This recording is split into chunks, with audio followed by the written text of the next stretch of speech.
What's up guys, my name is Jerry and welcome to my top picks of 2019 winter anime. I want to say that I'll be picking like 5 or 6 anime because I won't be choosing anime that have aired already, like second seasons or third seasons, because they don't simply count, as maybe some of you haven't seen the first season of the anime and it just wouldn't count, so you know what I mean. But I do suggest, if you've seen Mob Psycho Season 1, watch Season 2. If you've seen Date Alive Season 1 and 2, watch Season 3. If you've seen Freely Kanojo Season 1, watch Season 2. And if you've seen, I believe, Kakegurui Season 1, watch Season 2 also. So there you go, here's my picks for Top Winter Anime 2019. My first pick will go to The Promised Neverland, which is one of the best mangas I've ever read. I read the weekly chapters and I assure you that you must watch this anime, and once you finish the anime you have to read the manga too. Don't read the manga if you haven't seen the anime, because the anime will be 1,000,000 times better because it has so much suspense. It's just, okay, let me explain it. The Promised Neverland is set in an orphanage. The kids are about range 2 to 12 years old and they're as happy as they can be. Since they all get along with each other, they're a happy family, and they also have a kind woman named Mama. Well, her name isn't Mama, but they call her Mama, so you know what I mean. The kids are always told that they must only obey one rule. Rule. And that rule is to never leave the orphanage. By never leaving the orphanage, I mean not venturing past the gate or basically don't leave the initial area of the orphanage. However, one day, two of the main characters known as Emma and Norman decide to venture past the gate. What they see when they reach that gate is truly unbelievable, and it changed their lives completely. The Promised Neverland's genre consists of sci-fi, mystery and shonen, and one more secret one that I won't be revealing. But yeah, overall check out The Promised Neverland. This next anime is named Boogie Pop. Now with this one I can't really explain it in a way where I can't avoid spoilers basically. But don't worry, those spoilers won't really ruin your experience in watching the anime. And to be honest, I can't really explain it that well because I don't really know that much myself. But a series of events actually occur, and it seems that they occur around the same time but from different perspectives and different stories around the same world. If you've seen Durara, then you know exactly what I mean. It's just basically different perspectives, different people. It's the same people, but it's just their intakes and their story and what happens in the same exact city. The one thing I can say is that there's a character named Boogie Pop, and she appears whenever something occurs, meaning that when the mysteries occur, she's the one that tends to stop them. And she appears to be looking for something, even though she doesn't really state what she's truly looking for, but she's just looking for something. Now this anime is not for everyone, as you really have to focus and know what actually is happening, because if you look away for a second then you will have no clue what's happening. But yeah, I guess that's Boogie Pop.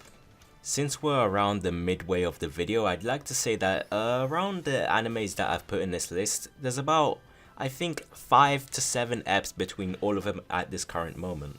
Meaning that my opinion and descriptions that I give to these anime might change once they finish airing.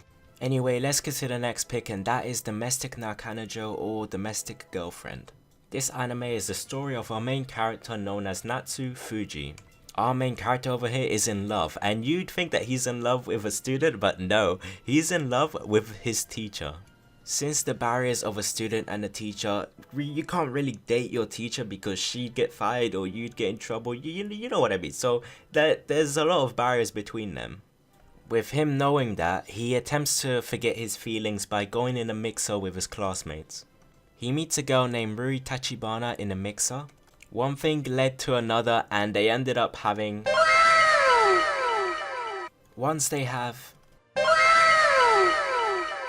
Ruri acts like nothing happened and it's like there was no love between them because she wanted to see what it felt like. And then they go their own way. Once Natsuo gets home, his father tells him that he's going to get remarried with a woman. The woman which his father's going to remarry with has 2 daughters and he's going to get 2 new stepsisters. Surprise, surprise, those stepsisters turn out to be his teacher and the girl he had with. And now he has to live with both of them whilst having a love triangle in his life. The next pick of this video will be Dororo. Now this anime is actually based off a over 50-year-old manga, and that in itself is pretty amazing. It's already had an anime, but this anime that's currently airing is the remastered version of it. I myself have not seen the original version of this anime. I've only seen the 2019 version, which is 5 episodes which are currently airing or aired right now. If you think there's a difference, please let me know down in the comments down below, because I would like to know, as I'm kind of interested in watching the old version too. Anyway, Dororo is set in a world full of samurai, or it's kind of like old times. An unnamed samurai lord decided to give away his newborn son's organs in exchange for dominance on the battlefield. And by exchange, I mean like making a pact with some sort of demon in exchange for your son's organs. And everyone assuming that the baby would die, a lady decided to just to make it rest in peace. But she noticed that the baby had some kind of life in it and decided to put it on a boat and just row it away. The baby only managed to survive due to the fact that a man who happens to excel in medicine gave prosthetic arms and legs to the baby. This man further decided to raise the baby that he found, giving him the name Hyakimaru.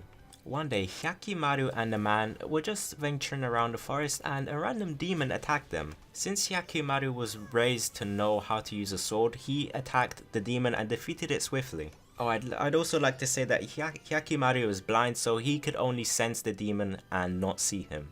To his surprise, somehow his leg returned to him and the prosthetic leg got removed and his real leg appeared on his body. Sort of understanding the situation, Hyakimaru decided to venture out and find the other demons and defeat them in order to get his body back. I'd like to say that this anime has the true potential of actually being one of my favorite anime. The premise of the story is truly amazing, and yeah, you guys should definitely check Dororo out.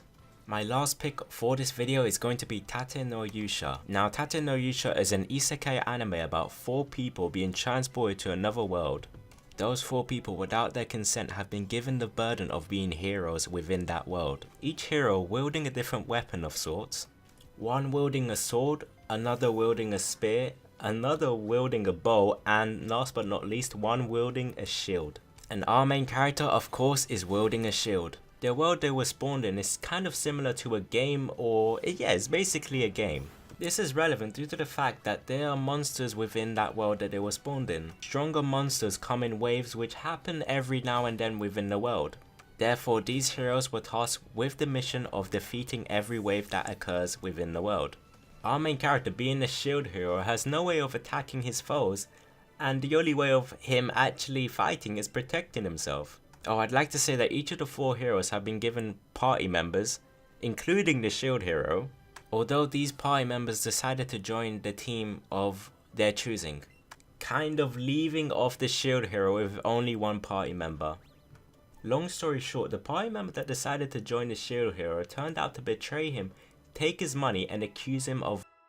The kingdom decided to not take any evidence, branded the shield hero as a criminal. My opinion of this anime is truly amazing because most isekai characters start off with superpowers, like incredible power-ups and everything, so they're like the strongest in the world already as they step foot in the other world. And this anime is the complete opposite, as our main character only has a shield to protect himself and is branded a criminal, basically starting off at rock bottom compared to other isekais where characters just start off right at the top. That ends this week's video. I'd also like to say that there was one more anime, however I've only watched 1 episode of it, but I'd also like to mention it with some brief detail as I've only seen 1 episode. The anime is called Love is War and is about 2 main characters who are in love with each other. However, they both have big egos that they won't confess and wait for one or the other to confess to each other. The winter anime of 2019 looked very promising. If you're currently watching any of the winter anime of 2019 and you think I've missed any anime that are airing, please list them down below, as I'm not really watching that many other than the ones that I've listed. If you feel like I or someone else who's watching this video or looking through the comments should be watching another anime that's airing, you should make sure to list it down below, as I'm also interested in finding new anime to watch this season. With the anime that already have a second season or a third season, I'd like to give you suggestions on which one you should actually watch. If you want to watch a romance anime, you should definitely check 3D Kanojo. It's really high up there in my romance anime list. If you haven't seen Mob Psycho Season 1, 100% watch that and then watch Season 2 right away. Data Life might not be for everyone, but if you like ecchi and harem, definitely check that out. And if you like gambling, check Kakaguri out because that's an amazing gambling anime. And that's about it. However, my name is Jerry and I hope you guys enjoyed this video.